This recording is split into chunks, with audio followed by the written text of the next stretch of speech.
我跟你们说，当你的伴侣莫名其妙开始减肥，肯定不是好事。哎，你们是不是以为他这样的男人应该是最可以放心的那种？不然呢？趁我出差，背地里已经开始主动约美女了。前2天我和他一起陪孩子出去玩，报了个舞蹈兴趣班。刚开始人不爱跳，跟我说，我有这个特殊的人设在，就是各种运动天赋异禀。用你们的话说，也叫苗子。我觉得这个人设咱们不要破坏它。我说你想多了，苗子。从你给你肚子上的肥肉助长开始，你早已给自己拔苗了。我咋劝都不行。直到舞蹈老师出现，一个甜美的微笑，苗子自己就上场了。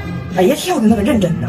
第2天我出差去，人自己带着杂达就去了，还跟老师讨论。我觉得我的气质更适合 jazz， 而不是 hiphop。比起这个街头流行元素，我更喜欢那种魅惑张力。然后认认真真跳2点都不下课。关键是吧，他是奔着上次那个老师去的，这次这个他不是一个人，他都没看出来。舞社的人给我发视频说，哎，你老师自己来了，你咋没来呢？我才知道这事儿。你看看跳的，就是忘情，就是认真。哎，你看咱这苗子，落枕中带着丝滑，油腻中透着谄媚，紧紧跟随着老师，但没有一个动作做一样。你说他是怎么做到的？就再来一首循环往复，这涂鸦艺术随身听调高几度，随着音乐和我跳得嗨。他回来我就问他，我说啊，听说你跳舞去了？说我得减肥。我说我天天跟你说减肥，你咋不减呢？他说你不鼓励我，人家老师说我了，他说你瘦了也挺帅，就是我不带劲了。按着 I'm handsome。我说这句话里那个也呀，在汉语中不是递进，是假设。他说的意思是 ，if you are thin， 那么你可能handsome，不是 not only you are thin but also handsome。人不信，说我挑拨，明天还要去。哎，就我这么一个铁岭石油小公主，伦敦说唱小王储，江湖 battle 小傲骨，婆媳矛盾小教母，敢问这么一个人物哈，这些年在江湖中到底犯没犯过虎？挨没挨过赌？有没有过自叹唏嘘的低谷？今天我给你们讲一个我曾经跟我学校同学商量好一起投身捍卫女权的行动，最后张彩玲临时掉链子了，用一把刮眉刀把自己刮成走狗的故事。这个事儿让我办的吧是相当不讲究了。我为什么就这么掉链子了呢？这个世界上吧，每个人都有自己的软肋。亚当受不了夏娃的苹果，嫦娥受不了生活的繁琐，吕布受不了美人的婀娜，黛玉受不了凋零的花朵，尔康受不了聒噪的金锁，彩玲受不了别人的拱火。这个事儿吧，就纯属是拱火拱出来的。我们学校呢，每年开一次学术报告的研讨会，就算是系里最隆重的一个事儿吧，大伙儿都正装出席，完全系的人都到场。开完会以后呢，还有个酒会啥的。完那年这个大会之前呢，就我们系这几个就是比较愤怒、比较激动的女权主义者们，相当于时代的弄潮儿吧，他们算是就先张罗了一个小会。小会呢，主要内容就是针对这个以男性为主导的文化对女性的这个单方面要求做出抵抗。用白话说，他们的点就是啥呢？就凭什么他们认为就是女性在出席正式场合的时候需要化妆、需要穿高跟鞋、需要去毛，咱们就照做呢？他们是谁？他们凭什么？我当时就一被这么煽动，我火就上来了呢。离离原上草，就怕被火燎嘛。我当时也来劲儿了呢。哎，真的哎，他们是谁？他们凭什么跟他干？完，他们就拟定出了一个计划，就是说在下周这个学术研讨会上，女生都不化妆、不穿高跟鞋、也不去毛，上台。但是你不得突出强调你这个点嘛？所以就每个人还照常穿裙子，因为你要穿一身西服上去，别人也不知道你想表达啥意思，对吧？我当时那怒发冲冠的，让人拱火拱的。我说行，没问题，我现在开始我就不脱，我攒着，到时候梳俩辫出场。新时期新女性，毛发档期自己定。结果开会的头一天呢，我就有点怂了，就不让化妆、不穿高跟鞋的事儿吧，我还没啥事儿。就我这个恨铁不成钢的颜值啊，咱说实话，也不是说一管口红和一双高跟鞋就能救得过来的问题。有人说能用钱解决的问题就不是真问题。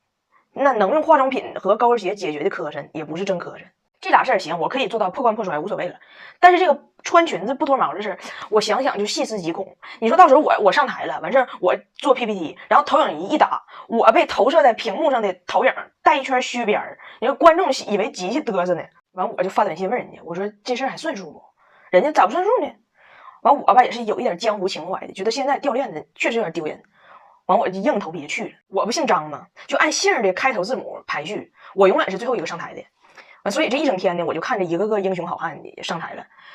我才明白哈，就为什么对于白人女性来讲，这个去毛这个事儿属于就是每日的核心流程呢？就他们的毛发性质跟咱是非常不一样。咱们东方人的汗毛特点呢是颜色较深、质硬稀疏，非常容易集中突破。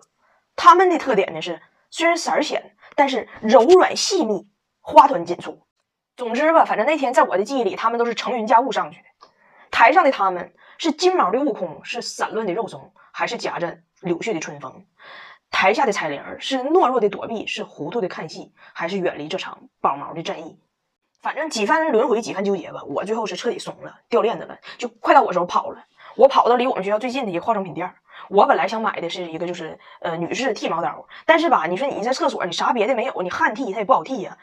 那你也不在厕所剃，你没有镜子，你在图书馆剃，你盲剃它也不好剃呀。最后我买了一个刮眉刀，这个刮眉刀虽然效果拙劣，虽然多处冒血，刮没了约定，割断了气节。我是怂包，风不解，拱完火后自己瘪。你们都知道我这个加拿大婆婆爱跟我算账要钱，那我就总输吗？我没赢过吗？我赢过，有一次我逃单了，没给她钱，她心服口服。那是我认识她11年唯一一次成功逃单。那一年我去加拿大，然后一家人驱车南下到了加州，就是 California， 准备第二天去迪士尼玩。我寻思去迪士尼就正常买票去呗，但我婆婆当时突然间就像东北社会人上身似的，那个迪士尼我有人到那儿提他名就好使，不用买票。我一打听才问明白，这个好使的人是谁呢？是我老公的二大爷的第二任媳妇的一个侄儿的前邻居。这个人叫啥呢？叫 WC。他为什么叫 WC 呢？就他的名本身特别长，他嫌叫着费劲，他就给缩写了，就 W.C， 就公共点厕所。那为什么在迪士尼提这个公共厕所好使呢？就是这个 WC 老先生啊，他今年已经73岁高龄了，但是在他40岁的时候，他在迪士尼工作的时候发生了一场事故，导致他双腿都截肢了。所以迪士尼为了补偿他这个员工呢，首先要支付他余生的这个工资，同时他可以终生免费进园玩，同时可以带一个推他入园的小伙伴。那么为了当这个小伙伴呢，我婆婆开了2小时车，就到了 WC 家。人老头正输液呢，就给人老头给接出来了，接到我们住的地方了。我当时真是挺不好意思，我跟人 WC 说，我说 WC 老爷爷真是不好意思这么折腾你。WC 说，哎呀别提了，我69岁那年认识你婆婆，之后的每一年我就是个门神，年年被她接，4年了，我一个没有腿的人陪你婆婆玩过山车4年了。她说她喜欢双腿离地的感觉，我双腿都离地33年了，我为啥要陪她享受双腿离地的感觉？我双腿离地有瘾呢。69岁就是我一道坎儿，我就等他哪年把我接来，然后直接给我送走。然后第二天就到了迪士尼，我婆婆就推着这个轮椅上坐着 WC 就往里进，但人看门的说 WC 可以免费进，推他的人可以免费进，但推他的人的限额只有1名，也不用3个人推1个人，也不是倒骑驴的。然后我婆婆就回头跟我老公说，那 I'm sorry 了，那 WC 是我的，那你俩买票吧。我和我老公呢就只能自己买票进去。然后那天阳光极足，就给我晒冒油了。我婆婆带那个防晒喷雾了，我没带，我就跟她说你给我喷点呗。我婆婆就踌躇了，然后坐在轮椅上的 WC 就看不下去了，就威胁我婆婆说 Wendy， 就看在年年我被你当吉祥物推了的份上，做个人吧，你不给她喷，明年推我进园的人就不是你。你要记住，没有我公共厕所你混不了迪士尼。我婆婆呢就忍痛给我喷了，但是回去的路上呢还是忍不住管我要钱了，说她带着1瓶喷雾今天差不多都喷没了。WC 就问他，就这个1.2米的 Chinese girl， 你是怎么给他喷没的呢？你朝他灭火了？我说行，那咋的？就1瓶喷雾的钱都给你呗。但是我婆婆很公正，告诉我不用，你就给你被喷的那部分。然后我突然我就想到了一个办法整他，我太尖了，我知道他的弱点在哪。我说温迪啊，那既然这样，咱们就走个明细。你今天喷了我几下？他说大概30下。我说那这个喷雾拢共多少喷？他看了一下那瓶上写是180喷。我说那这一瓶防晒你买的时候多少钱？我婆婆说$30。我说温迪啊，那咱们就捋一捋，1瓶防晒$30，一共180喷，你喷了我30喷，问你应该收我多少钱？咱别上武器，带电的别用，你要用珠算可以，珠算要不会咱就脑算，你算出来我就给你，而且明年 WC 还是你的，害你推的，我都不跟你争。你就算，我婆婆算了1晚上，没算出来。